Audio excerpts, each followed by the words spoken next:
Welcome to Heart to Mic, produced by Mars Studios. I'm your host, Rumez Ahmed, and today our guest is Mr. Jackson from Aviation High School. He is a principal, a former U.S. history teacher, and I'm pretty sure a lot of us seen you on the news and stuff.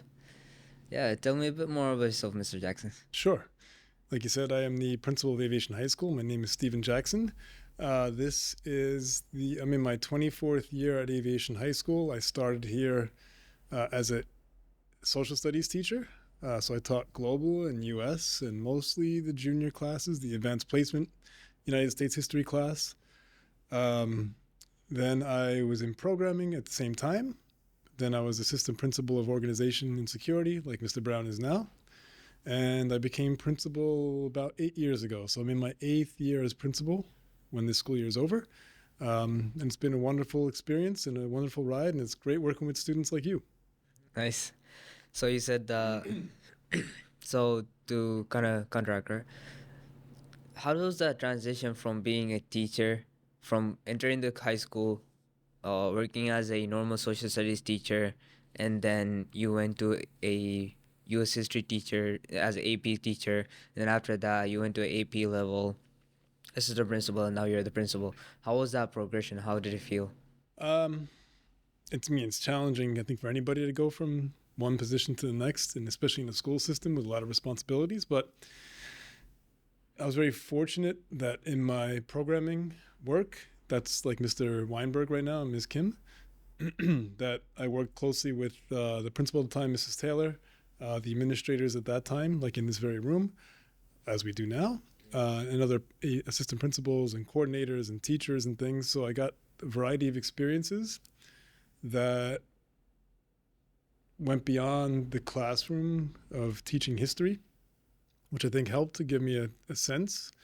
I mean, obviously you go to school too to get your license to be an administrator, but also as I became an assistant principal, I also got mentored by the principal at that time, which was Mr. Columbus. That's how the whole transition took place. And I worked closely with him as his assistant principal of organization, which is like Mr. Brown now, where you do the facilities and basically do most of the operations side of the house, not the instructional part as much, that the principal needs you to do with everything from budgeting to staffing and that kind of stuff. So that gave me a lot of variety of experiences. And I've known everyone here since I started, like I said, so we've all kind of grown up together. And that's helped me along the way to have a very good sense of how this school works and what we do as a community. Not being an aviation maintenance technician, obviously, as a background, could be one challenge, but being here for so long, I've learned a lot from fellow teachers at the time and people over the years and assistant principals and people in industry. So that's helped a lot as well on that side of the house because it's a unique school. Yeah, definitely. That's different than, pretty much any other high school where you're both a New York City public school and you're dealing with FAA, Federal Aviation Administration, Part 147 Aviation Maintenance Technician School. So we have a lot of great people, and this is the 88th year of the school. So it's the staff, the students like yourself, the families, the alumni, they're super dedicated. So getting to know everyone all these years really helps give you a sense of what the school, what it's like and how to hopefully be a successful administrator and principal in the school. So how much has your connection building, right? Building up connections through all your years. As you said, you were here. You grew up with all the staff members in the school right now as a family member. How did that feel? Going from, oh, I'm your fellow coworker who's at the same level, and then now I'm the person who's leading you. Yeah, How, it's hard. It's really good and it's hard at the same time. Meaning, yeah, one day you're a colleague and coworker, and one day you are also a supervisor, and supervisor comes with a lot of different responsibilities too. So that all the great things you share in together, and also things that sometimes you have to handle as well, like lateness or things like that create some tension sometimes when we all know each other for so long. So I think that's normal in any organization. I think in an organization like ours, it is another dynamic that you learn to work through and hopefully handle well as you gain more experiences and work through different systems and have a good team to support you as well. okay, so So this school especially is pretty unique, as you know we have the aviation mechanics center, Mm-hmm. the side of it, and then we also have the normal academics side of it. So coming in as a teacher who's fresh off like the college or something, and you just enter the school workforce and you see the school with like having all these different programs. How did that made you feel? Oh, great. I mean, just like everyone else, I think, I'm very proud of the school. We all love the school. We're super dedicated to it. And the huge reason is it's a unique place because of the high level of training, expectation, dedication. Like all your teachers, all your classmates and former students, graduates that are Yeah. before you, it's really, really are integral part of this whole process. And that's what makes this place work so well is that we have decades of technicians coming through here, that the industry is full of aviation high school graduates and unrelated fields too, right? So there's people that go into aviation law, air traffic control, and then a whole range of military and non-aviation related things that feed back into our school as a community, which helps us continue to move forward and have a focus and a mission that the staff and everyone believe in dearly, that I think makes sure that we are successful year after year, because we have a very successful program, I'm happy to say, based on all parts of our school community. So I think I got a little bit off topic on your question, but the main idea being, as principal, as member of the community, as someone been here a long time, that's what makes, as a one portion of what makes this place very unique, is that it's a unique program by itself. It's high level training and licensing that pretty much the rest of the country does at the college level or private school, technical school level. And then you also have the factor that the very people that you're getting taught by right now are also in industry, and we're going to be, your colleagues when you graduate and go into the field. And there's a whole network of people out there that, really care greatly about the school and everyone that's here. We just had a graduate from 99 come by today talking about his teachers and granted some of the people that he had here when he was back in the 90s. And that helps us all become more So unified and aligned to what our mission is as a school community. so you see the school as a value creation tool. Basically, Yeah. it creates value out there, puts it out. A lot of people come here, experience the greatness.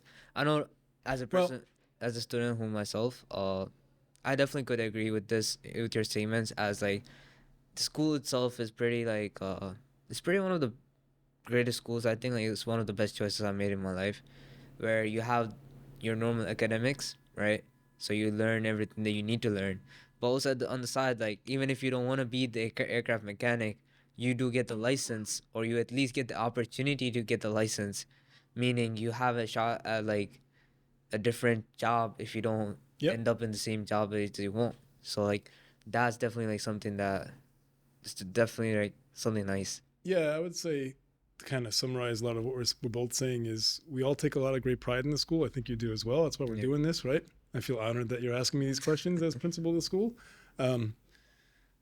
And we are very fortunate to be one of many good schools in the city. But again, what makes us different is you leave with a really valuable skill set. You leave, if you earn your licenses, you actually leave with valuable licenses, or the physical Yeah. FAA license you're going to carry with you as you go into the field. And as you said, whether you go into the field or a whole range of other places, the school opens many, many doors, both in the aviation field and without. That I think makes it super unique on top of all the things we said, because of the training you get, the exposure you get. Like you saw, before the vacation, we had the vice president of American Airlines here talking to students, and it's not something easy for schools to get someone at that level of a corporation like American Airlines to come in, right? So we have this very structured, very dedicated, and supportive school and community and system that really I think is there for you, me, and your classmates and our colleagues to really have the best experience we can provide in this very It's very public school rubbish. challenging system that has Yeah. 1,800 schools, and every school is different, and there's always expectations from city, state, and federal. But I think I know we do a wonderful job as a school community handling that, and hope you see that as a student. I hope your classmates do too.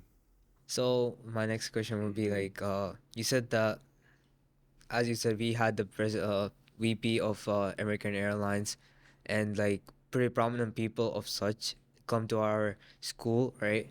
And as a normal principal, I am pretty guaranteed that you don't need to necessarily deal with those people that come to your school, and that's like maybe like once in a while, occasionally. And also, you have been in like you're in the news for with the you were in the news with Joby Airlines Mm-hmm. for Joby, sorry, not Joby Airlines, Joby, for the mayor's announcement for the helipads. Yes, Yeah. yes, the So electrification of the JRB heliport down by Lower Manhattan. yeah. So like, okay. So doing all this as a high school level DOE, Department of Education, public school principal, not college, not anything. How does that feel? Because usually, normally, you get to meet these peoples if you're like the principal of like a college. Like the professor, like a college level kind of thing. So how does it feel?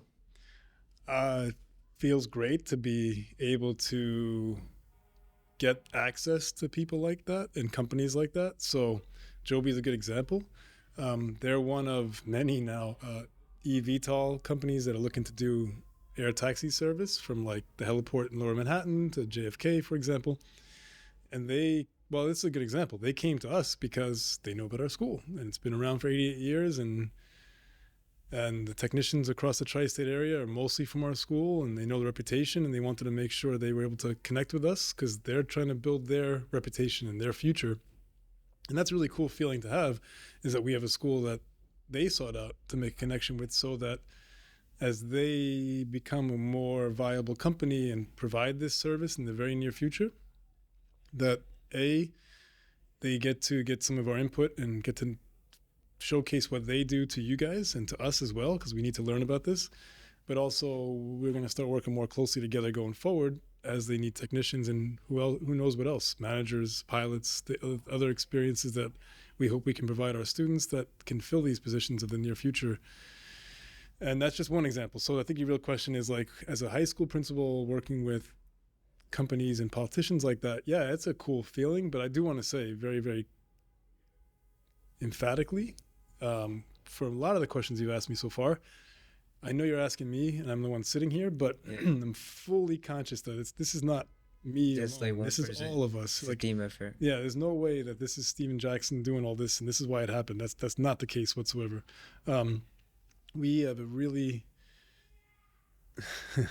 pick up a lot in that head, that microphone. But I agree with that emphatic. Yeah, we have people in this building, and I say people, teachers, of course, administrators, of course, counselors, but school safety agents, kitchen staff that really care greatly about your well-being as a student here, our well-being as people that work here. And that's, again, what I think really comes across. I'll never forget the current chancellor, Chancellor Banks, came in, for the Joby event last December, right? 2 Decembers ago now, 2022. That was when I was a sophomore. Yeah, right. In the first, we had the simulators in the hangar. Joby was here all week. So I'll never forget when Chancellor Banks was here in December of 2022, first time here. And like one of the first things he says in the hallway is like, "What is this place? It just feels like," and what he was trying to say was he feels a different sense and a different community and a different community, I think is the best word, different community and experience of the people here that you don't normally feel when you walk into a building. Yeah. I know we have our squabbles and we have our concerns and you have your complaints about each one of us. That's definitely true. But so does just everyone, everywhere on the planet, right? But we all do come together and do what's best.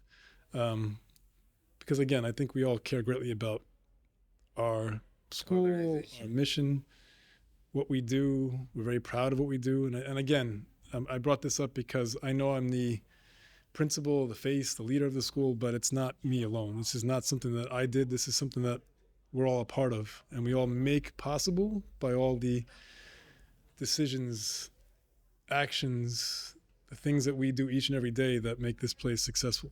So And I think parents and students and community members, and I hope the industry and everyone else and the politicians you see, Joby's an example of them coming to us, they see that. And that's what I think is really what's wonderful about our community. I hope you feel that way, and hope your yeah. classmates and your parents feel that way. So to add on to that, I think like the strength of a leader is based on the people who follow him and based on the people who help him out, and it's not really his own strength, where he could where Or she. one man, he or she, but like I'm kind of quoting on this, but the one person cannot do everything on that person's own, where it's impossible because even with this podcast or like anything that I have seen in my life, but like outside of the school organization, there is nothing, there is no other, there's no program that has one man doing everything, and it's impossible. Yeah, I agree. It's like pretty impossible. Even starting off like a company or like maybe for example like starting off a new program, even for example let's say like a club in the school, you need at least 3 people or 4 people s- to join you to do the program. You can't just do only you. Yeah, you're right. So like what are your thoughts on, since like aviation, right, the industry itself is ever changing. It's not like, so we moved from, for example, we had aluminum uh bodies, right, fuselages, and then now we're moving on to composite, and then after there's this idea that there might be, with Joby coming along, there might be Propulsion. electric Excuse me. propulsion and everything, and then another idea that they have is this new engine where there's no cowling for it. Now that's also coming around. So how do you deal with the ever changing, like you said that the school has been for 88 years, so how does that change, do how do you counteract that change? Well, counteract. I don't know if it's counteract, but Like so keep stable with it, like. yeah, or try our best to evolve at a good pace. And I say it that way on purpose because before I go any further, I'm very fortunate to have Mr. Catamaccio, Mr. Sosa, that are the leaders of the aviation maintenance department. I'm also very fortunate to have about 45 plus aviation maintenance teachers that also work in the field. So they have a wealth of experience and knowledge, and most of them were in the very seat that you were. Yeah. So again, it's I'm not answering this from I did this or I did that because I'm not an aviation maintenance technician, right? Yeah. And I can speak to it. And I never have ever have done that level of work, any of that work, right? So with that being said, it's again a big team. It's half the building is aviation maintenance that has a lot of thoughts and opinions and beliefs and experiences with these things that lead to our evolution on ideas about the future. But you have to always keep in mind, and it's gotten a little bit more flexible, but we have to always follow what the regulations are for what's called a CFR Part 147 Aviation Maintenance Technician School. That is the federal, those are the federal guidelines, rules, regulations those are the federal regulations that we have to follow to certify you, that we've provided you with a training that meets the level that the FAA wants. So we can't go out of the box too far if it's not something in the regs. So we can't like say, we're not going to do, I don't know, carburetor, float type carburetors and opposed engine and propellers and things that you might not really do at all when you get to like JetBlue or Delta or other American Airlines and United and so on. But we have to do these things because it's in the regulations and for the curriculum for the Part 147. It's part of the ACS codes. Right. So now ACS changed and they made it a little bit more flexible, but there's still requirements that take time. So you still have high school students doing all their academics and phys ed and arts and language and lunch and then aviation maintenance courses. So my point is it's not something you easily quickly change, but I think we've done a great job staying ahead of the curve. I mean, I know we don't always feel that way because we live here in this place that we spend all of our minutes in, but other schools that come to see me and talk to our students and our staff, they're always amazed, like, wait, you do this? We don't do that. Like, I'm talking about other Part 147 schools. Oh, you have this much stuff? We don't have that. Like, and I hear that all the time. So what am I trying to Wait, say? so you mean the Part 147 schools themselves, like, as in, like, for example, like Well, the Winston level of Tech or. equipment, the level of supplies, the level of, what we do. Sorry, I didn't mean to cut you off, but No, no, no, yeah. So, like, they are amazed by how much Aviation High School has the equipment and how developed they are. yep, like That's actually the surprising. composite. See, that's what's sad here. I know. We have this internal criticism that we always put a lot of weight on our shoulders to overcome. But like the composite skin on the aileron, The Mr. ailerons, yeah. Catamaccio was a big proponent of making sure we had composite work, and he's not the only one. A lot of people are talking about composite, especially now. And you said Joby, because Joby's Yeah. all composite. But that we made that change way before other places did, and a lot of schools do that because of what they've seen here. I'm not saying everybody, but a lot of people that A have lot come of by, people. like, oh, that's a great idea. So that's an example. But we're making changes and we're making modifications to do as many things we can realistically. And I mean that with a lot of limitations, time being one factor. But as many things we can to provide our industry partners in this area with technicians that they feel comfortable hiring, they feel are prepared, they have the right attitude. And I'm saying that in a certain way because the curriculum doesn't necessarily match to what the commercial airlines need. Remember, you're talking about a curriculum for the country that is meant to give you the training to get hired by JetBlue, and they train you on their aircraft type. Yeah. It's also meant to train you so you can work in the middle of North Dakota in a small airfield working on Cessnas and small Pipers. aircraft in general. General Air Aviation. Right. That, you might be doing every single thing yourself, right? So that's what's challenging about having guidelines or regulations is a better word, where you have to Abide by all of it and follow it just instant. right abide by it, but also you're training it for that reason. You train people for that reason where you don't know what type of job they're going to get. It's not like it's regional regulations. Like, all right, you're in the New York City area, so your students are going to work at JFK, LaGuardia, Newark. Therefore, the training must look like this, right? Yeah. And then you're living in Kansas and you're going to do manufacturing or you're going to do general aviation. Like it doesn't work that way. It gives you the grounding. And look, you're definitely not getting trained on 737 or A320 in a way where you start tomorrow and you're like an expert. There's no way, right? You're talking about older equipment and airplanes and different things that you're not going to see when you go to the JFK hangars and maintenance facilities and so on. But to give you the skill set to get in the door, to get the training, additional training that's required by these companies, and they have to train you regardless. That's what the name of our game, I think, is how do we evolve in a way that we're allowed to do? How do we evolve in a way that the industry wants to see? Which I know I'm giving you a long answer, and I told you as a history teacher I talk too much, but it all ties together with a lot of the questions you've asked me, is that we also don't forget the industry partners, American Airlines, Delta, JetBlue, United.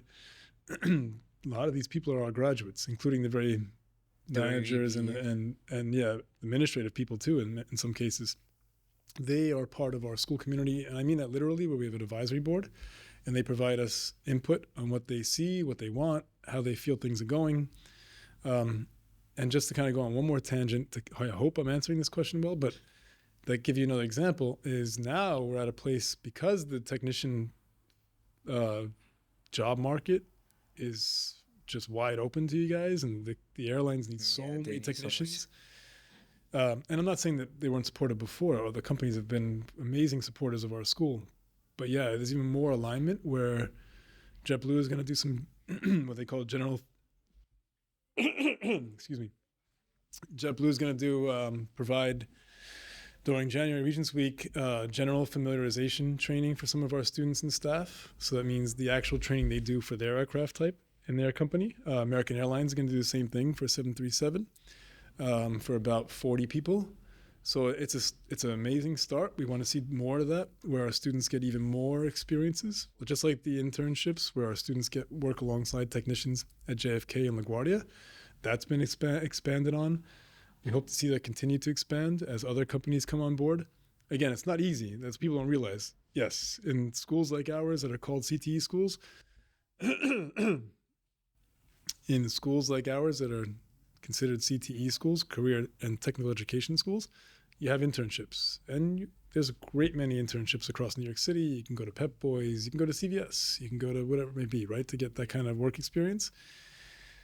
But we have a unique situation where some of our students get access to internships on airport, right, with the Port Authority badge, and they get to watch what actually goes on and works, alongside a technician that's doing the work. So that's hard, right? You have to be 18, you have to get vetted, you have to be right for that type of position. And I believe you need your driving license too. Yeah, well, that's another to work on the airport, they want your driver's license because you're going to be driving equipment and things when you get hired. So it's the same idea, right? So that's expanding, but it's never going to be, I love to say 500 people can do it. And that's not realistic. Companies can't take that kind of liability on. But the fact that they do it and they provide that opportunity for our students is amazing. Like, colleges don't get that in a lot of cases. So I know I gave you a long answer for a question that was about our evolution and how we can stay on top of things, but that's how we do it. And it does tie back into us all being from the same place and all caring and about the same place, is that we have this like feedback loop in a lot of ways informally. And I tell people that too. It's like, you'd expect us to have a certain day where you meet with a certain manager and you do this. That has happened and it will continue to happen, but it's more of, we need more people. What do you recommend? I'm going to come in this day. Let me talk to some classes. Because, hey, you're Mr. X. You were just graduated 10 years ago. It's good to see you back. So there's like that closeness, the family kind of relationship, familiarity that makes that another unique feature of our school. So to connect back on that, right? I think like when it comes to the AMP license, which is the airframe and propeller license, my friend, right? Me and my friend were talking about it. He said that it's more so about training.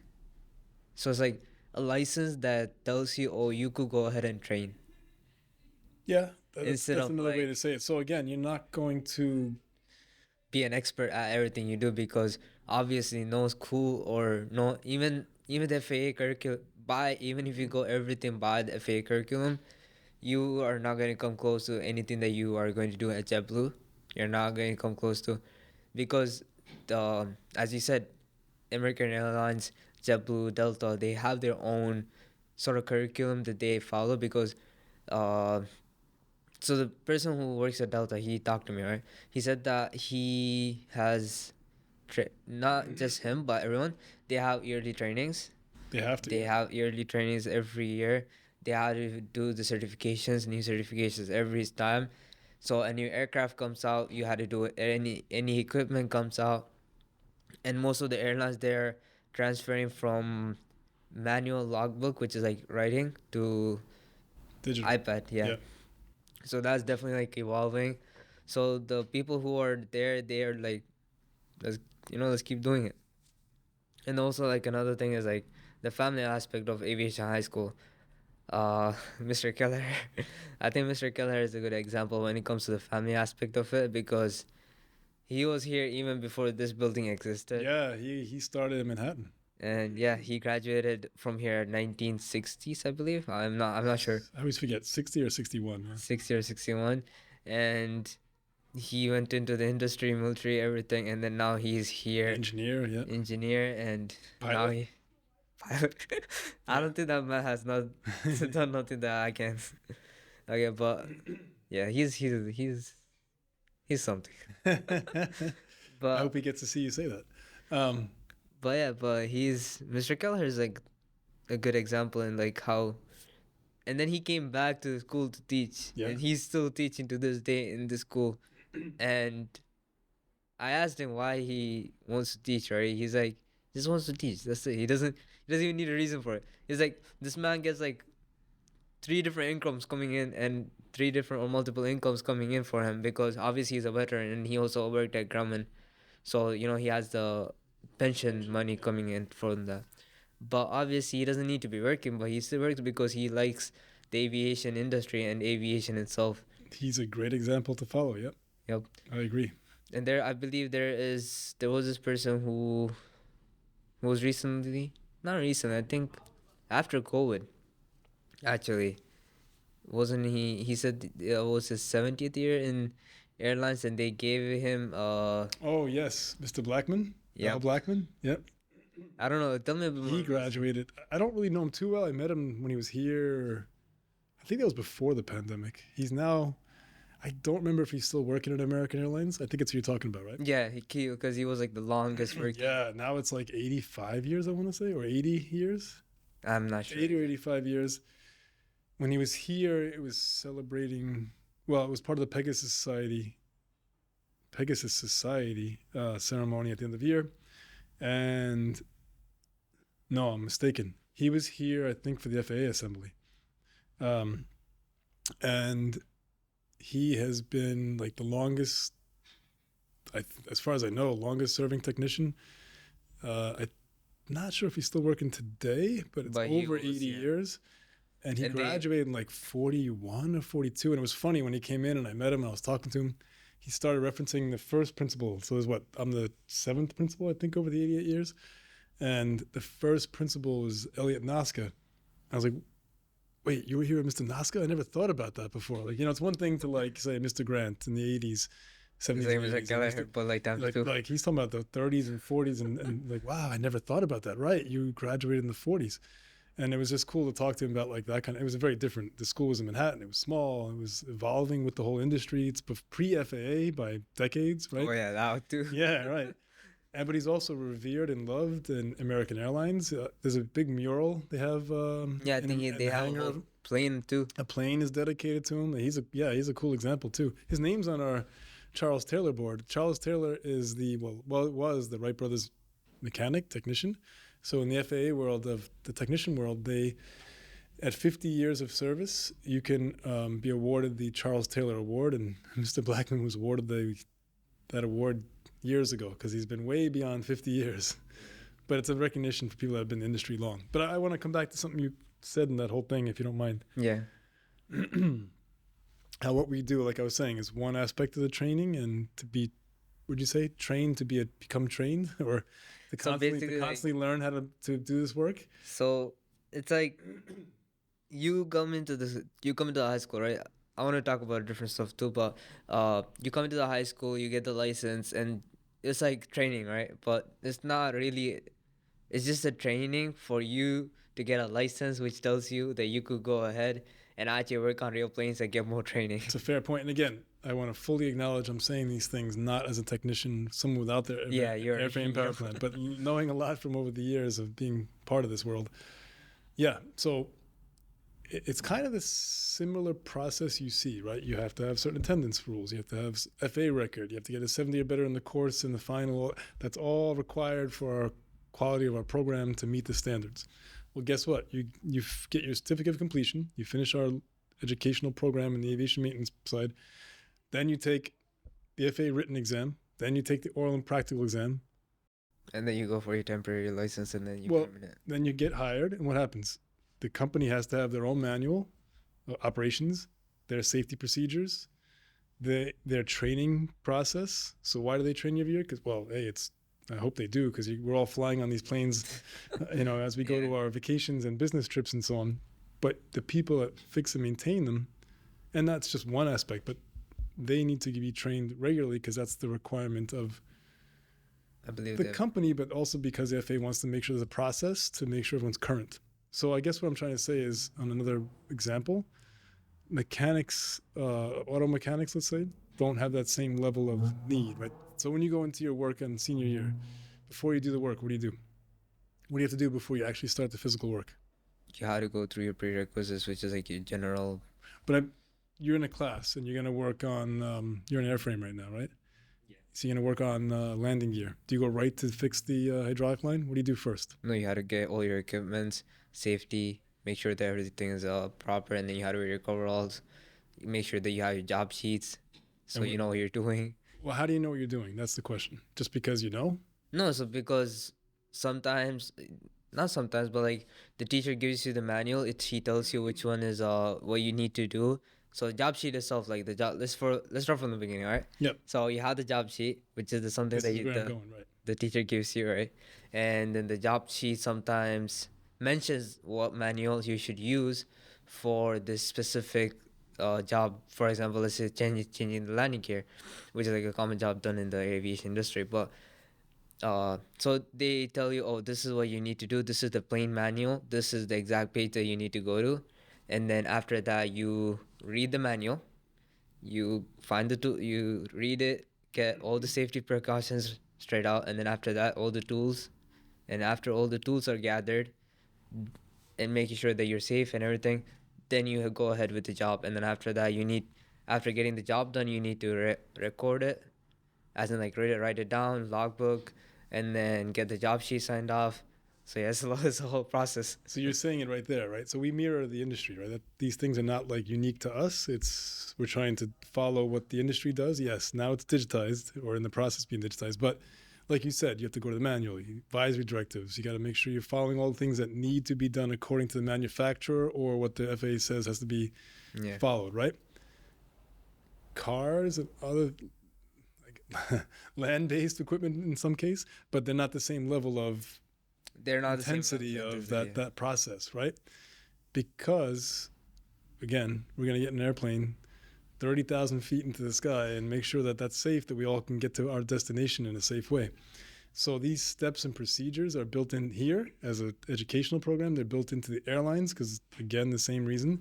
And it's going to keep repeating itself no matter how long you do this. Like Mr. Blackman's got to go to training every year because that's required. Then make sure that everyone knows the current standards, the current manufacturer updates, the current technology, the new safety guidelines that may have come out because of some kind of inspection or hopefully not, but some kind of accident, right? So that's why when you're talking about being trained in your next stage, yeah, you're going to constantly get trained, and the license opens that job market to you, but you're not going to stop and all of a sudden do the same thing you did on day one, on day two, and day 222. Does that make sense? Yep. You know, I'm not trying to say that. That's what I think the person you spoke to at Delta is trying to tell you. Like, you're constantly going to learn, constantly be trained, and constantly go through training and make courses. Sure that you learn everything. Yep. And also, like, there's this one common misunderstanding about the school, right? Uh-oh. I think we should kind of address that too, because so even me personally, when I applied for the school, it's like Aviation High School. Oh, you learn how to be a pilot. I know. We heard that for 88 years. Pilot. Like, I don't think that the one problem I see is that I didn't know that aviation mechanic was even a job before I came to the school. I think that's something that anyone who's not in the aviation industry or does not know anyone who is in the aviation industry does not know. That's a fair point. That's a fair point.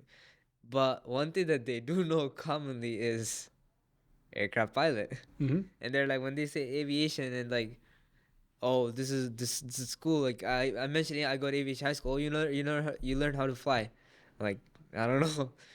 I know. But like, how do you contract that sometimes? Like, you know, how do you like respond to that sometimes? Well, like, get that.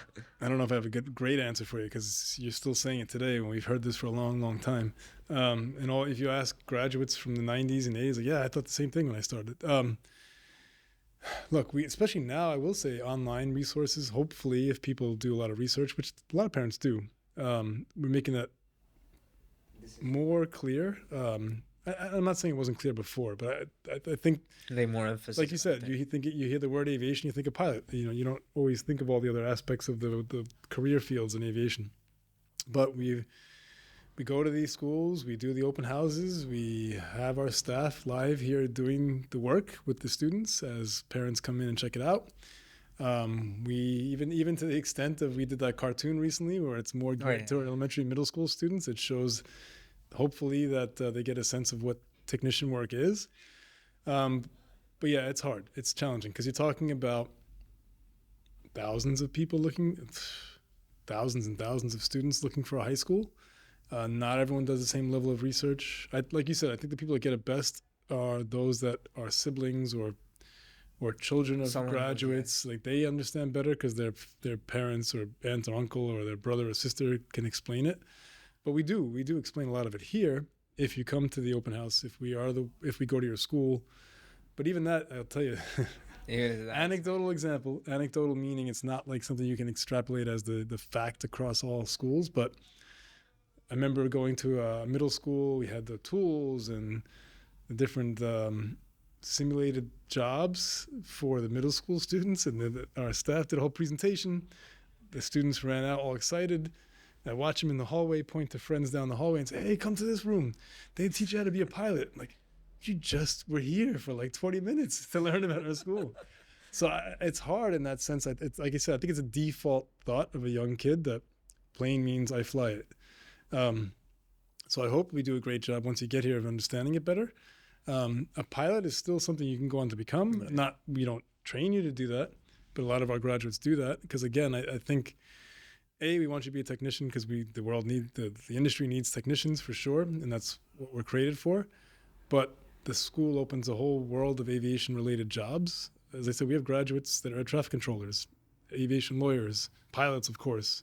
Now you got drones, have drones, and that kind of stuff. So I don't know if I'm fully answering your question. We're trying every which way to educate and change the middle school applicants. I will say the great thing is we have 4,000 plus applicants. There's a wait list that's like over 1,000 people, which I don't like to highlight that too much because we don't really go to the wait list because we overfill from the start. But anyway, that's a whole nother story, I guess. But the point is the interest is there. Yes, pilot, I think, is the first thought most people have. I mean, it's ironic that the door handle keeps moving over there because the flight club is trying to come in here to meet. So we do have a flight club, but it's not officially part of our training program. It's an additional piece. It's a club. We did pick up simulators, which we're working through how we're going to enhance our program. When I say simulators, I mean flight simulators. But I don't want to reduce aviation maintenance in the name of being a pilot. But we do want to add more opportunities on top of being a technician as well. But yeah, now again, I digress because now I'm going into more of the future ideas of what we try to look at.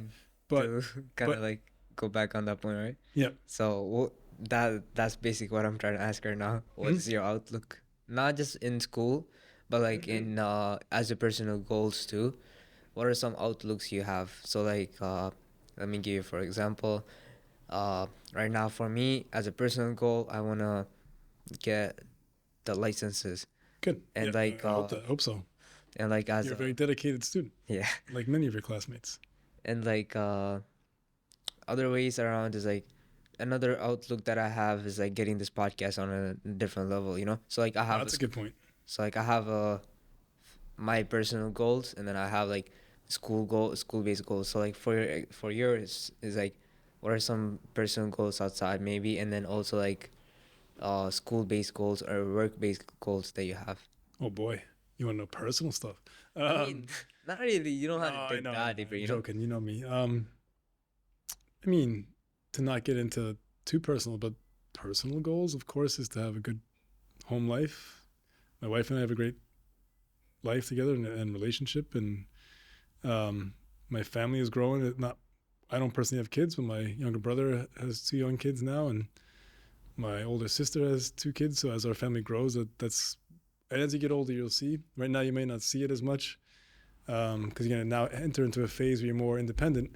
But as you get older, it's great to have that bond and relationship with family, and we try to have a lot of good quality experiences. Like my wife and I, like, we're going to a show tonight. We always have like the theater and things. Like we always do dinner, and we always try and take advantage of this wonderful city we live in. We didn't touch upon it before when you were talking about like kind of touching upon my role as principal, but I stay here a long time, as you guys know, and into the night. I can do that because I live 4 blocks away. So that helps me to stay, but it also helps me to not lose quality time traveling somewhere.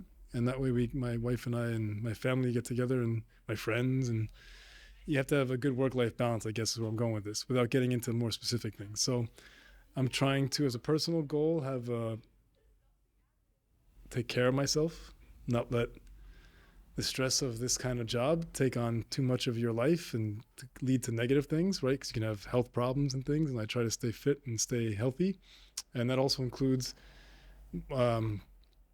like I said, my relationship with my wife and my family, and making sure that we have fun experiences and quality experiences together too. We travel whenever we can, which is another nice bonus of working in a school system. We get structured time off. So that's where I kind of spend my personal focus, is when we have our own time, what kind of things can we do that are interesting to us that we enjoy. Um, So when you mean work-life balance, how do you deal with that? I definitely think I have an advantage because of living so close. So like I leave here at 7:30, but yet I still get to the gym, and then I still do work when I get home. So it's hard because it's a lot of work. There's a lot of work as a principal and as a teacher, of course, as an administrator in general. We don't leave work at home Until late. here, when the bell rings and we're all done. And, hey, I'm going to go home and do nothing. That's not real. Teachers have to lesson plan and grade, and so do administrators have their own things. We have reports and never-ending emails and messages, and you get my emails to you guys at night, right? And other types of reports we have to type up and things we have to follow up on. So that can be all-consuming, and I do think, and this is a whole other tangent, but I think it'll probably cause another question. I do think, no, I take it back.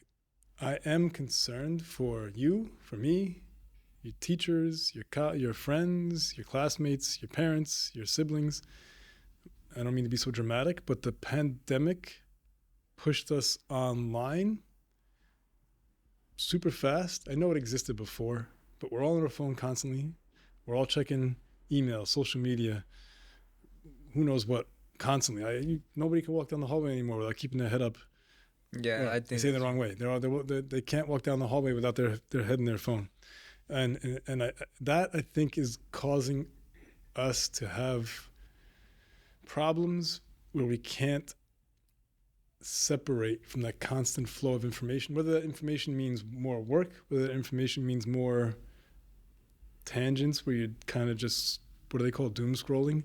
yeah, right? doom scrolling. So that's not a good thing. You need to have time to enjoy the moment, whether the moment means sitting in a chair watching a production of Broadway, whether it means sitting at dinner with friends, whether it means reading a book, or just kind of meditating, working out, yoga. Like if we don't stop on purpose and disconnect, that's detrimental to our health. Then we're not as good students. We're not as good technicians. We're not as good teachers. We're not as good principals, administrators. So what's some Does that make sense where I'm going with that? Like that. So what my answer is in that vein of like, not, I do have a lot of work, and I do work 7 days a week and all around the clock pretty much, but I try to be very conscious of taking care of myself too. And I'm saying this on purpose so you guys know that disconnect, stop, do things you enjoy, like the podcast. That's awesome that you're taking time to do this. Now it's going to take you time to edit and do everything else, right? Yeah. So you have to have interests in things that take you off of this online world that we've all kind of got forced quickly into being all-consuming because of remote world of the height of the pandemic was all online. Your classes were online, communications were online, Zoom meetings are online. Like it just never ended, right? So I don't think we fully dialed that back. So like, does that make sense? Yeah. So like, what are your thoughts on like a lot of the kids, right? You've been in the as a as a teacher itself, right? From a teacher's perspective to like just in general as an adult, what's like how did you like what's the progression of like technology coming into play with students' lives? What are your thoughts on that? Because like obviously back in the like 8 years ago, it's like 7 years ago, like definitely you said 7 years ago as a principal. I'm in my 8th year. Yeah, 8th year. I've So like 7 years, yeah. And then like you probably worked as a teacher for a longer time. 2000, so that's like 23 years now. 24. Yeah, no, it's okay. What were you saying? Yeah. So like in that 24-year period, technology has definitely evolved, and how has it affected the student life? Like as a person who's viewing it from that perspective. Let me give you the example of cell phones, right? So now, my niece and nephew were asking me this past weekend. Is your school have cell phones? So I don't remember the years. I was assistant principal 2009 on. So let's say, I don't know, 2011. You weren't allowed to have cell phones, right? You could not bring them to school. Now, we have great students that are responsible? Were we a school that made you? That's right. There was a couple of years where schools had lockers, or if they had like the metal detectors, you couldn't bring a cell phone at all. So these entrepreneurs in these neighborhoods set up like these van like trucks where they had lockers in their van, and you as a student would pay $1, put your phone in the locker, pick and get it after school because you couldn't bring it to school with the metal detector. It'll be come up right on the screen. We didn't have that because we don't have that technology or that the level of when you walk into the building kind of thing level of I'm trying to say, but anyway, so that's the height of like no cell phones, can't have them. Then it kind of became okay, every school has to make a cell phone policy. What is the policy? For us, it was you can't have it out, right? You definitely can't have it out. You got to put it away. If you have it out, we're going to take it. Your parent has to come in on Friday and pick it up from our dean's office or administrator, which is worked. It was hard, but it worked, and it was much more controlled than now. I think you fast forward through the pandemic, meaning during the pandemic and then afterwards now. Do we do those things? No. Do I wish we did? Yeah, I kind of do. I'm sure your teachers do too. Because the phones have just become too much part of our DNA almost. And that, not just students, all of us, right? So pre-pandemic, there were stricter rules and process to hold on to phones and confiscate them. We still want that same outcome of not using them in class. And I do think we do a better job than most. And I think that's largely because, again, you have great teachers, but in addition to that, you guys are really pretty responsible. But it's become a huge challenge. It's not just here. It's a constant conversation of what do we do about the cell phone issue, right? And by the way, the company's going to say the same thing. If you're a technician on your cell phone, they're not going to be happy about that. They don't want to see that whatsoever. So we do more of an honor system now. And we do, remember, there are classes that let you use it, right? I know Delta Math is something you need to do, or you have to do something on Padlet. You might not pull out a laptop right away. So a phone could be helpful too. It doesn't have to all be some kind of like detrimental thing. So we're trying to be more lenient kind of thing. I don't have lenience. I mean, that's the outcome, I guess. I hate to say, but that's not the intent. The intent is more like you have to be responsible. Take it out when you need it. There's a purpose for it, not because you want to go onto Snapchat and communicate with your friends constantly. That's not the idea. So that we do confiscate, we do take, we do have those. There's the club again. It's okay. No, they've figured out where they're going. So what I'm trying to say is it's harder now to be that kind of takeaway and hold on to for a week because people just can't even fathom not having a phone for forget about a couple of hours, but a whole week. What? And not that it matters that they can't fathom it. It's just impossible to think. Even the parents are more demanding, right? I have to be in contact with my child, and my homework is on here, mister. I have to do my Google Classroom. Like it's a whole range of things that it's real, right? So we really want people to be responsible. I'm going to make more announcements next week because the headphones are driving me crazy. And that really does bother me because you can't even hear what's going on. That's a problem. But again, when I say these things, and especially anyone that's watching or listening, from what I see in our school system or in different parts of the state and country, you guys are more responsible than most. So I don't think it's a big issue or anything like that. It's an issue. I mean, as a teacher, I'm sure they'd be very upset with people on their phone that don't want to put it away. But it's manageable here, I guess, is what I'm trying to say. So, and your classmates watching, you put your phone away. You have a teacher that's done a lot of work to make sure this is a good lesson for you, especially in aviation classes. And no, your academics, I shouldn't say any one subject. It's not the appropriate time. There's a time and place for a phone. And that's how I guess we're trying to treat it in this 2024 year now that we're at, right? Time and place, keep it away otherwise if you don't need it. And that's not just us. When you get to the workforce, they're not going to take your phone from you. Right? You got to not have it out. You got to do your work. So as a principal, right, going forward, looking forward, how do you manage to incorporate? Because obviously, as days progress, especially with AI and like a lot of the computer softwares and everything, how do you progress or plan on progressing towards the future with like incorporating technology into the education itself? Like, just like for example, like more delta math kind of programs. Like, how do you Delta what?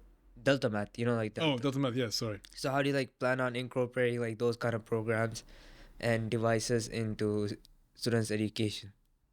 Well, I think something like Delta Math, you see your teachers are definitely on the forefront of that. Um, so depending on the educational software, that was a good outcome of the pandemic. We have a lot of good software that's useful and makes resources that much more available to you. So that's one aspect of where we are today. For me personally, with like something like AI, I don't even know where to begin with that. I do have a lot of thoughts on it, and I do know a lot about it as far as just the news reports. What do you think about it? Because like it's obviously definitely impacting a lot of kids' education. Yeah. When it comes to essay writing or Well, like yeah, right. Essay writing and yeah, I know. Researching. It's not going away. yeah, definitely not. It's not going away. I So don't we think Sam can't maybe fight gonna it. happen. It's kind of the same idea. Cell phone's not going away, right? Your personal device, whatever you want to call it. They're not going away. So how do we use these things? To your advantage Right. instead of disadvantage. And I'm not saying this with a lot of knowledge or personal knowledge, but I do, from what I hear, I could foresee even let's use the aviation maintenance again, just as a theoretical, not as someone that's a part of this, where I'm learning from some company or engineers, but the airplane is more computerized, right? And it tells you where the fault is. It tells you the section of the aircraft. Right, but they're all going to do this. And then, okay, so they can the computer can figure out where the problem is. And the more it does that, and the smarter the technology gets, I don't want to say smarter the computer gets, but the more those dots are connected electronically through programs, it'll connect you to the right manual. It'll connect you to the right steps. It'll connect you to the things that you had to research and do yourself, which is happening right now. And that's just going to get more intense. So and that's just one aspect of pretty much any job that has computers attached to it.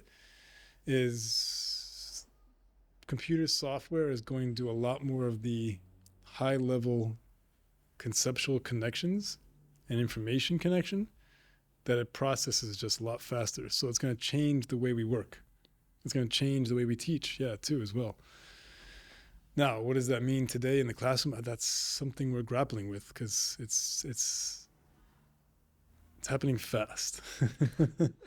And that's why, classrooms, even instruction has changed, where you can't do one thing for 45 minutes even anymore, right? Because the attention spans have changed. Technology is expected in more things. So we are, as a school system, constantly trying to learn new ways or new adaptations to how we do things, and new techniques, and even new software that can maybe help us engage students in the learning process. Like, we have not pushed it whatsoever, which is a long story. We're in the process of starting to do that. We do have some virtual reality headsets that do teach you some of the aviation maintenance stuff. Not to replace, not to get rid of practical work, hands-on, you need that. But it can help you through the steps and learn these steps. Like, that's something that could be very useful, and that's becoming more and more prevalent. Like, that's the kind of stuff I can see, more virtual type, which is happening right now. We have more more access to it than we had before. The plane itself, the simulator. Yeah, right. And that's another example. I could see more things like that. Again, I personally hope not, and I don't see where you ever learn everything virtually. That won't help you, because you're not going to do virtual work when you're older. But it helps you with steps and process and procedures and the learning the concepts. And that's so to answer what I've done or what we've done as a school, we have made connections with companies that are giving us those kind of software and technology. We do have staff across all subject areas that are looking at what things they did like from online that they can continue to use and to learn from going forward. How do we stop AI writing essays? That's a harder one, but I know a lot more programs also do the edit and proofing of whether it's AI or not. We're not, I know, fully there yet as successfully as we'd like, but that's pros and cons, I guess, of where we're at today, if that makes any sense. I mean, one thing I understood there's definitely pros and cons, like when it comes to AI. right? Personally, because I use it to certain things. When you're doing research, right? Obviously, if you're doing a research paper for, let's say, like it's due in like an hour, you went ahead and decided to procrastinate, right? Yeah. There's this one software where you could literally search up the question, and it will give you a summary of the whole. You know how back in the days where you used to search up something in Google and there's this one text box with the one website with the answer. Instead of that, it Sorry. I had a Celsius before this. instead of that, what it does is basically it goes through every single link that could possibly pop out. It gives you the reference to that link. So it's not like, oh, it's not like ChatGPT where it's like, it's only this. So it gives you the summary of the articles. So it puts everything in together and gives you that whole summary. So in that case, you could use that to do your research and you have the reference right there. Yeah. So in that case, when you look at it from that perspective, that's definitely something that's good because, you're just saving so much time of that research. And then versus where you're Which like, is real. which is like realistic and like why would you really want to spend time researching something for like 10 hours when you could do it in less than 15 minutes, Right. you know? But it's how you use the research. That is and definitely how true. you understand it and how that you make the connections. I know the software now, that's the whole point. It's making more connections for you. But it's not just printed out and here's it. Use that research for what you need to do with your homework, task, research, etc. There's apparently this funny thing, right? I was talking to my friend in the morning. He said that there's apparently a job where you need to know how to use ChatGPT. So basically, it's a job where you learn how to use ChatGPT because there's certain techniques, and it's like Sure. it's pretty funny. I've seen like the language you can use to trigger certain reactions or responses. Yeah, I'm like, all right, bro. But like, what are some advices you will give to one yourself 3 years ago, two to incoming new aviation students, freshmen, Oh, okay. and another is to kids who are in the process of gaining their license or just in the school itself. All right. All right, let's start from I got you 3 years ago. three. Well, three. That's a tough one because you're talking about the height of the pandemic, right?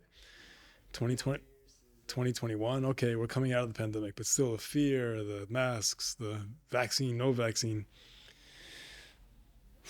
So, before I, before I answer that, I do want to officially say in this recording, I am amazed and super proud, not surprised, but just so proud of how everyone, yourself included, our teachers, administrators, and counselors, and everybody got through that pandemic because every school had to do the impossible, but we literally did, right? You have a live practical work school that went remote. Yeah, And I'm saying this because 3 years ago we're coming out of fully remote, but it's still not normal, whatever you want to call it. especially with aviation. Yeah, right. And everyone's making up classes, and teachers have to work Saturdays and mornings and summer school. So that is just amazing story that one day that should be a real recording for a podcast or something that someone should know how everyone here pulled together and got you guys through that finish line of getting your license. I know not everyone got their license, but tons of opportunities were created. Anyway, so what would I say to myself 3 years ago is we have to all keep the vision and mission in mind, especially myself, because it's hard. It's been hard. I think the hardest part of this past few years as a result of the coronavirus coming to our life on, I never forget March 13th, 2020 being the last regular quote unquote school day because it all changed that weekend. And I remember that Sunday morning, like, oh, we're going to have school tomorrow. And then a few hours later, nope, we're not going to have school tomorrow. What am I trying to say? That level of work and intensity we all did. It was different. And everyone did an amazing job. I'm going to speak for myself now. I think doing this, some impact of COVID to this day, whether it just be the level of online work that we just got pushed into, whether it be a million initiatives to get everyone back on track, which just gives us more work also. Still doing makeup work for aviation maintenance students. Yeah, that's definitely a lot. We are, no, again, let me speak for myself on this. I'm more tired than I was then. Sometimes I think about like all the things I did and like, I don't, I'm tired. Like, so and I'm saying not because I'm tired, because I'm older or lack of energy. It's COVID forced us to do a lot more online, which was nice to be home, I guess. But you didn't stop at 4:30 and then go home and go to the show or do something relaxing. You went home and checked emails, or you were home already, I should say. And you kept doing that stuff, and then you wrote the emails, and you worked on It was the like follow constant up. work. Yeah, you made the phone calls to do it. So there was constant work, right? And I think we're still in that phase of feeling tired from it, and not just from it alone, but we're still dealing with the consequences of students not having live school, not learning that responsibility in middle school. Like you see it in the younger students. And again, I love all of our students, but some grades have been impacted more than others by the pandemic closures, which causes I keep saying more work. What I'm trying to say is teaching and education is hard, right? It's a hard career path that anyone that has never done it doesn't know. But then on top of it, when you have systems and procedures and routines in place that you then have to add on top of and do more in addition to, we're human beings doing this. We get tired and cranky and run down also. So that's what I think has been hard in general. And for me, I would say keep focused, keep the vision, mission in mind, and do your best to take care of yourself, because it's not a 1 or 2 year thing. It's we're gonna feel this for a while, and I think we're hopefully not much longer, but who knows? Okay. That's what I Yeah. would say to myself. So the advice you would tell the people who are incoming, the freshmen who are incoming, and the freshmen who are currently in the school because they haven't gotten that much exposure yet to like the upcoming years of more hands-on training with aviation and then more rigorous courses in academics. Like what are your advices on that? Yeah. So incoming next year, if there are any parents, students watching this in the future, as I tell every ninth grade parent that this comes up with, I truly believe, and this is not earth shattering, it's pretty common sense, but the transition from middle school to high school is hard. The transition to middle school from middle, the transition from middle school to an FAA aviation maintenance technician high school is even harder, right?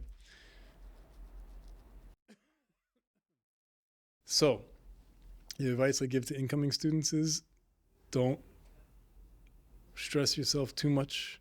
I know you're going to be stressed because it's a new place, you make new friends, it's a whole new restart, but you have good people, great teachers, caring community. It'll make sense over the days and weeks that you're a part of the, especially aviation maintenance classes, but all your classes. Because I think the first few days and weeks are like a shocking thing for any middle schooler in high school, like I said, but again, even more so for an FAA based school. But hang in there,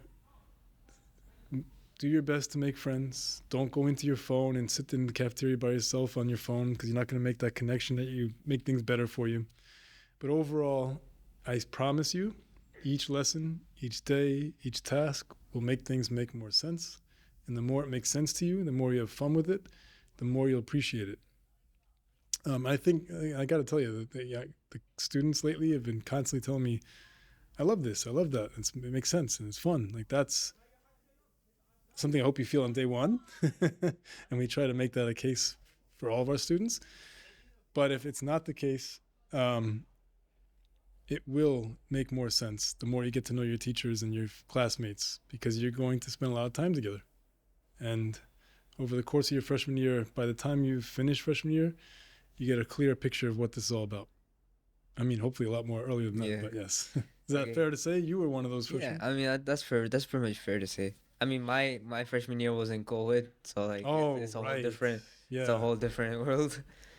But Yeah, I never moving on, felt that. yeah.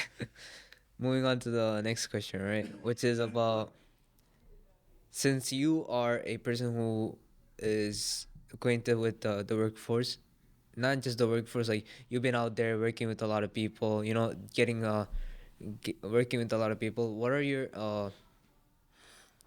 What's your advice on the kids who are graduating right now and going into the industry? Because been in the work field, you know how it is, how stressful it could be. Obviously, you're not an AMP Yeah, itself, but I was going to start by saying that. yeah, you're not an AMP, but you are definitely someone who's been in our shoes, right? And then you transferred over to you got a job as a teacher, and you worked your way up. So, what are your some advice to those who are transitioning from a high school, just learning, listening to a teacher and doing work, to actually putting themselves out there and working? Yeah, I think what I'll say is universal and not just aviation maintenance technician graduates. And again, you want specific industry related. Where's that from, the hallway? Yeah, this mic is pretty sensitive. It Yeah, wow. picks up every single thing. Wow. I think if you want like a podcast of specific aviation maintenance technician advice, I just want to say this public service announcement. Definitely talk to Ms. Karamachi, Ms. Sosa, all your aviation maintenance teachers, all of our graduates in the industry, because they can give you the real life, hands on, from the field answer to that question. So I want to make sure that's clear. Now, in general, the basketball game started. Now, in general, and this includes aviation maintenance technician, because I hear this from our partners, and I'm constantly asking this question. We all are. But in general, as you graduate high school, and as you become an adult, and as you go to work, whether it's turning a wrench, or whether it's teaching, or whether it's doing engineering, whatever, doctor, lawyer, whatever, be open to ideas, be open to criticism, be humble, be curious. And I know this for sure in the industry. Don't sit back and just wait for things to happen. Be told what to do. Like, take an active role in the workforce, your job, to show people that, no, you care about this. I want to keep learning. I want to understand how this works, and not just sit back and wait to be told. Be respectful. Come to work on time. When you make a mistake, and you will, we all do, own up to it. Don't hide it. Don't try and make believe it didn't happen. It's you got to just own up to what you've done, and both the good and the bad, right? And learn from those experiences. So I guess what I'm trying to say is you got to be responsible. And responsibility means constantly learning, listening, taking a step back and learning from the people around you first before you jump into things. Doing the research to make sure you can understand it better before you start it. And when there is a mistake, you own up to it, because that's what a responsible person does. A responsible person also is not on their phone the whole time. They're not also finding ways to get around getting the work done. Like, that's the kind of stuff that employers don't want to see, right? They want employees that are conscientious, good character, meaning every company, you can do a 2-second research, put it into ChatGPT, let's see what it says. And they're going to talk about the workplace having a good culture and a good quality of people working together. And that comes, yes, from leadership, and it comes from the institution also, but it comes from the people that are working together also. So you bring a positive mindset, you bring a positive attitude, you get to know your colleagues, you get to know the people you work for, and that's all part of really what they call like the soft skills part of it. It's not necessarily whether you know how to torque wrench or not, use a torque wrench properly or not, but is this person going to be reliable? Is this person going to, yes, do what I ask, but also be prepared to figure it out before I even ask it, or stick around a little longer to learn about this new aspect of the job that we didn't teach you yet? Like, that's all part of things that employers are looking for. And how do they know it? They don't know it when they're sitting across from the table. It's how you present yourself. Did you come in dressed appropriately? Did you come in a happy, positive, respectful way? Do you have examples of things you've done where you've helped communities out, whether it be working in a place that you've added to, or whether you've volunteered somewhere? And I know I'm saying the same thing in different ways, but the idea being good quality character person that can also take criticism, can take responsibility, can take initiative, to learn even when you're not being told to? The question, right? So we had a podcast with one of the librarians recently, right? Yes, it wasn't our library. It wasn't our local library, Oh, cool. right? So we had a podcast with him.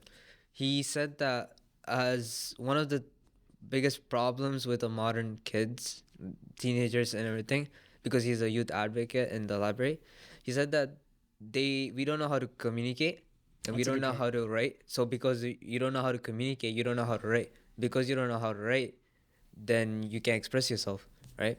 So, and he also talked about how connections are a lot important because that the place that he's there at that moment is because of his connections. What are your Yeah. advice on gaining connections? Because that's something that a lot of people do need. Me personally, I would definitely agree with the unique connections to actually build yourself up.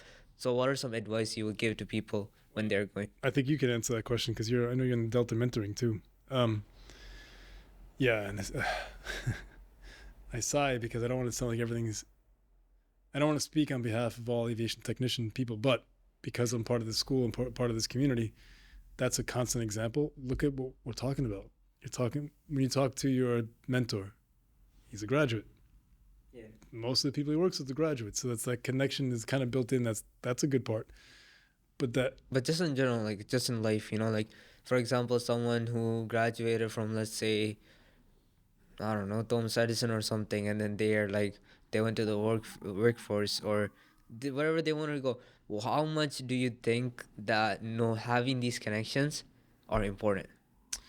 they're very important, and they're important in different ways. So there's one aspect of connections when you're starting out because you're unknown, right? You don't have much experience yet. So my advice, I think it's what you're saying too, for someone like yourself, is volunteer, different organizations, whatever's in your community.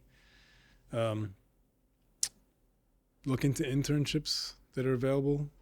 Uh, we forgot to say this, and this goes back to responsibility too. Get a job, get to know people. And why I'm saying that is, yes, you're not maybe at your job at McDonald's is not going to give you connections, but it teaches you how to talk to people and interact with a whole range of different people, because that's really what it comes down to too. It's being comfortable putting yourself out there in an uncomfortable situation. So when you don't know people and you're in a room and you got to wait for the interview time to come up and you got to meet the people that are going to be hiring you, that's uncomfortable because it's unknown. You'd be worried about saying the wrong thing. What am I going to talk about? So the more you interact with a variety of people in the world in general, those things get a little easier. And then the more talkative and more social you are, the more connections you make. But again, you do that in the context of relatable work experiences, relatable community experiences, relatable activities where you make connections to people and you also build a larger network of like-minded people that can help you along the way. So it's finding the right communities that you want to be a part of, like podcasting. I'm sure there's online communities you join and people you're making outreach to. Yeah, in there's schools that are doing things, and you see something cool online that maybe a school in the Bronx is doing, and you reach out to them. Those are one level of connections that can lead to more, because the more you meet people that do things you want to do, the more people they know too that you start to connect with, and then you build that relationship with them, and then it opens more doors in those careers, in those communities that you're trying to get into. Like, that's really what connections are about. It's not like some kind of trick. It's, I want to do that with those people. How do I meet more people like that that can open doors for me and help me learn it, understand it, and become part of it? Does that make sense? Yep. All right. Well, thank you for joining us today. It was a pleasure talking to you. Same here. Hopefully, I didn't bore you with a lot of questions. No. Hopefully I didn't bore you with a lot of answers. Yeah, but that was pretty good intel into Aviation High School and everything, everything like that. Okay. And thank you. Thank you. My pleasure. Thank you for watching Hard to Mic produced by More Studios. Please do like, subscribe, and comment, and do follow us on Instagram. Thank you.